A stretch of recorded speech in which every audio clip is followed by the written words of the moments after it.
حضرت موسیٰ کے دور میں جادو کا زور تھا. یہ سانپ بنا دیا, یہ یوں کر دیا, ایسے ایسے کرتب, ٹھیک ہے نا.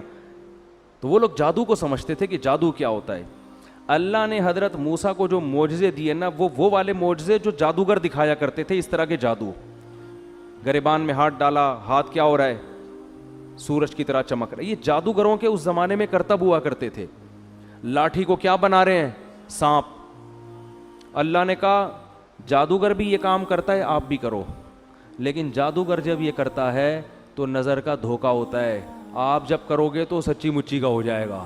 تو جادوگر خود کہیں گے بھائی اٹ ازنٹ پاسبل. کیونکہ اگر جادو نے ترقی نہ کی ہوتی تو لوگوں کو کیا پتہ چلتا کہ یہ جادو ہے یا حقیقت. جو علم ترقی کرتا ہے تو اس کے ماہرین پیدا ہوتے ہیں نا, وہ بتاتے ہیں بھائی یہ ممکن نہیں ہے. اگر عیسیٰ کو موسیٰ والے معجزے دیے جاتے, لاٹھی کو سانپ بنانے والے, تو اس وقت جادو کا ان لوگوں کو اتنا نہیں پتا تھا. وہ کہتے یار ہو سکتا ہے یہ جادو, یہ بھی جادو, یہ بھی جادو. لیکن جادو اتنی ترقی کر چکا تھا کہ لوگ جانتے تھے کہ جادوگر تو لاٹھیوں کو سانپ بناتے ہیں, بنتا نہیں ہے, نظر آتا ہے. جب وہ گریبان میں ہاتھ ڈال کے نکالتے ہیں روشن نظر آتا ہے, ہوتا نہیں ہے.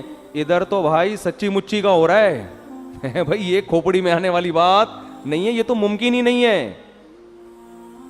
تبھی اللہ نے حضرت موسیٰ کا مقابلہ کس سے کرا دیا, جادوگروں سے. اور ہزاروں جادوگروں نے جب لاٹھیوں کو پھینکا ہے, یخیل الیہ من سحرہم انہا تسعی.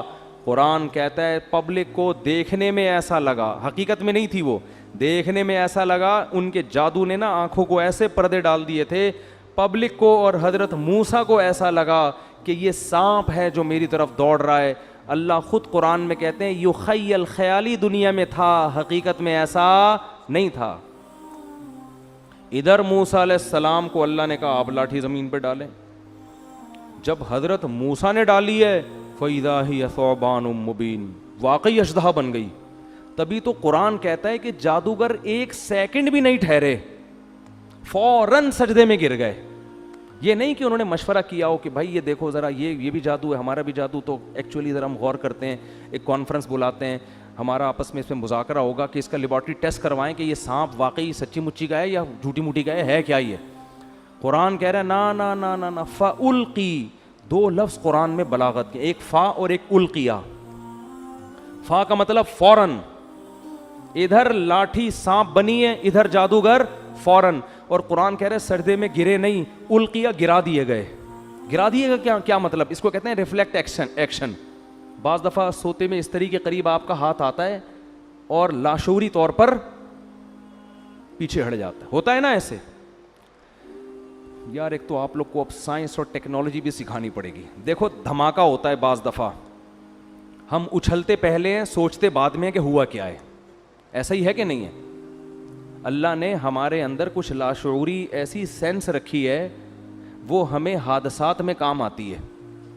کیونکہ حادثے جب ہو رہا ہو تو پہلے سوچ کے پھر آپ عمل کرو تو ٹائم بولو نکل چکا ہوتا ہے. بعض دفعہ ٹائم کیا ہو چکا ہوتا ہے. دیکھو ایک کتا آپ کے پیچھے آ رہا ہے تو آپ سوچتے ہو, پہلے تو یہ سوچتے ہو میرے ہی پیچھے آ رہا ہے, کسی اور کے پیچھے تو نہیں آ رہا.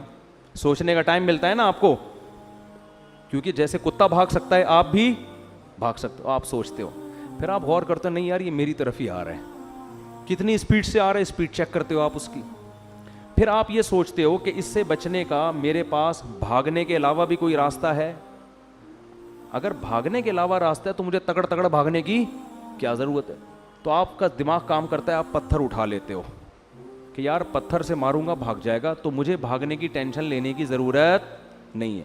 آپ پتھر اٹھاتے ہو, کتے کو اس طرح کرتے ہو, کتا اگر ڈر کے رک گیا تو آپ کہتے ہو بہت زبردست کام ہو گیا. کتا اگر کتے پنے پہ آیا ہوا ہے وہ پھر بھی نہیں رک رہا, پھر آپ آخری حربے کے طور پر تگڑ بھاگنا شروع کرتے ہو اور بالآخر آپ کی جان بچ جاتی ہے. یہ سوچنے کا ٹائم ملتا ہے آپ کو. لیکن کچھ اتفاقی حادثے ایسے ہوتے ہیں کہ ان میں اگر سوچ کے کام کرو گے تو جیسے وہی ہے نا, اکثر سناتا ہوں میں, ایک بیچارہ شیشے کے برتن بورے میں بھر کے بیچ رہا تھا. ایک عادت ہوتی ہے نا بعض لوگوں کی, تو ایک سیٹھ صاحب کی عادت تھی ہر چیز کو ٹھوکر مار کے پوچھتے تھے اس میں کیا ہے. تو وہ شیشے کا برتن اس بیچنے والے نے اس سیٹھ صاحب کے سامنے رکھا. سیٹھ صاحب کو پتہ نہیں تھا اس میں شیشے کے برتن ہے. سیٹھ صاحب نے بوری پہ پاؤں مارا, بولا اس میں کیا ہے؟ اس نے کہا ہے نہیں, تھا. اب نہیں ہے. تو یہ کچھ ایسی چیزیں ہوتی ہیں جن میں سوچنے کا ٹائم, بھائی اس میں ٹھوکر مار کے پوچھو گے تو اب نہیں ہے, پوچھ کے ٹھوکر مار دے آپ. تو کچھ کام تو ایسے ہوتے ہیں سوچ کے آپ بھاگو, کچھ ایسے ہوتے ہیں کہ بھاگنا پہلے پڑتا ہے, سوچنا بعد میں. تو یہ وہ حادثے ہوتے ہیں جس میں اللہ نے آپ کو سوچنے کا اختیار دیا ہی نہیں ہے, قدرت خود آپ کو بچنے کا موقع دیتی ہے, یعنی بچا لیتی ہے. جیسے اچانک جب دھماکہ ہوتا ہے تو ہم اچھلتے پہلے ہیں, سوچتے بعد میں. قدرت ہمیں اچھالتی ہے کہ ابے بھاگ یہاں سے, ٹھیک ہے نا, کچھ ہوا ہے. یا کتا بہت قریب آ کے ایک دم بھونکنا شروع کر دے تو پھر آپ بھاگتے پہلے ہو, سوچتے بعد میں. اور خود ارادے سے نہیں بھاگتے, لاشعوری طاقت آپ کو کیا کرتی ہے, بھگا دیتی. کوئی جھاڑی میں چھپا بیٹھا ہو, آپ قریب سے گزرو, وہ ایک دم بھو کر کے جب آواز دیتا ہے تو آپ بھاگتے پہلے ہو, سوچتے بعد میں. یہ گاڈ گفٹڈ کچھ چیزیں اللہ نے انسان میں رکھی ہیں.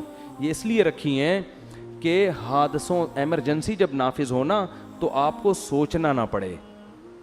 سمجھ رہے ہیں, پہلے کام ہو جائے پھر بعد میں سوچتے رہو. ابھی تو قدرت چاہ رہی ہے اس جگہ سے آپ ہٹ جاؤ ورنہ مر جاؤ گے آپ. بالکل یہی کام جادوگروں سے ہوا ہے. قرآن کہتا ہے کہ جب انہوں نے رسیوں کو, جب موسیٰ نے لاٹھی کو پھینکا اور وہ سانپ بنی ہے تو جادوگر سوچ کے سجدے میں نہیں گرے, گرے پہلے ہیں, سوچا بعد میں. کیوں گرے پہلے؟ ان کے لاشعور میں یہ بات بیٹھ گئی, بھائی یہ تو پیغمبر ہے, یہ تو پاسبل ہی نہیں ہے کہ لاٹھی سانپ بن جاؤ. بھائی پہلے سجدہ کرو, بعد میں سوچتے رہیں گے کہ یہ سجدہ صحیح کیا یا غلط کیا. نہیں آ رہی بات, یہ قرآن کی بلاغت ہے.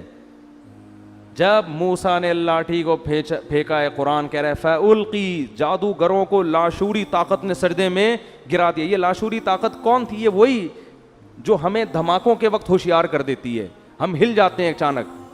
تو جادوگروں نے جب یہ منظر دیکھا نا کہ بھئی یہ لاٹھی تو حقیقت میں سانپ بن گئی, یہ تو عملاً ممکن ہے ہی نہیں, یہ تو اللہ کا پیغمبر ہے, یہ اللہ ہی کر سکتا ہے, یہ جادو نہیں ہے. اتنا انسپائر ہوئے کہ قرآن کہہ رہا ہے کہ بغیر سوچے سمجھے سجدے میں گر گئے اور بغیر سوچے سمجھے کہنے لگے آمنا برب العالمین رب موسیٰ و ہارون, ہم رب العالمین جو موسیٰ اور ہارون کا رب ہے اس پر ایمان لے آئے. اب اس کے بعد سوچ رہے ہیں کہ ہمارا فیصلہ صحیح تھا یا غلط, یعنی اس کے انجام کیا ہے. تو سوچنے کے بعد ان کو یقین ہو گیا کہ ہم نے فیصلہ کیا کیا ہے, صحیح. اب فرعون دھمکیاں دے رہا ہے کہ تمہاری نورا کشتی تھی اور میں تمہارے ہاتھ پاؤں کاٹ کے لٹکا دوں گا. انہوں نے کہا لن نؤثرک علی ما جاءنا من البینات, اے فرعون موسیٰ کے برحق ہونے کے جو ہم نے دلائل دیکھ لی ہیں نا, اب ہم تیری بات پر یقین نہیں کریں گے. فقضی ما انت قاض, تو ہاتھ پاؤں کاٹنے کی بات کرتا ہے, جو تیرے بس میں ہے وہ کر لے. چند سیکنڈ کا ایمان ہے مگر کتنا پاورفل. اور فرعون کو کب سے دعوت دی جا رہی ہے, کم وقت کی سمجھ میں بات نہیں آ رہی. ان کو یقین ہو گیا کیونکہ ابھی تک نشانی نہیں دیکھی تھی نا, چند سیکنڈ کا ایمان ہے اتنا تگڑا. اور پھر فرعون کو کیا کہہ رہے ہیں, انما تقضی هذه الحیات الدنیا, تو جتنی سزا دے گا اسی دنیا میں دے گا نا, تو اس دنیا میں زیادہ زیادہ کیا کر لے گا, آگ میں ڈال دے گا, قتلے بنا دے گا, جیل میں ڈال دے گا, عمر قید کی سزا دے دے گا, تو 25-30 سال کے بعد مرمرا کے کیا ہو جائیں گے, ختم.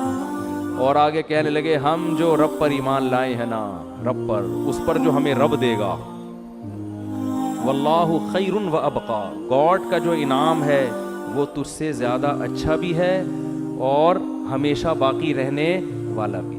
کوانٹٹی کے اعتبار سے بھی اچھا, کوالٹی کے اعتبار سے بھی اچھا ہے. تو بارگیننگ ہو رہی ہے, ٹھیک ہے نا. تو اگر رب سے زیادہ دے سکتا ہے تو بات کر, ظاہر ہے وہ تو دے نہیں سکتا. فرعون نے ہاتھ پاؤں کاٹ کے لٹکا دیا. تو اللہ نے یہ بھی دکھا دیا کہ نورا کشتی نہیں ہے, کیونکہ نورا کشتی میں دونوں کے مفاد ہوتے ہیں, ایک قتل ہونے کے لیے تیار نہیں ہوتا. اتنی واضح نشانیاں فرعون کو اللہ نے دکھا دی کہ دیکھ جادوگروں نے گواہی بھی دے دی ہے اور اپنی قربانی سے یہ بھی ثابت کر دیا کہ یہ نورا کشتی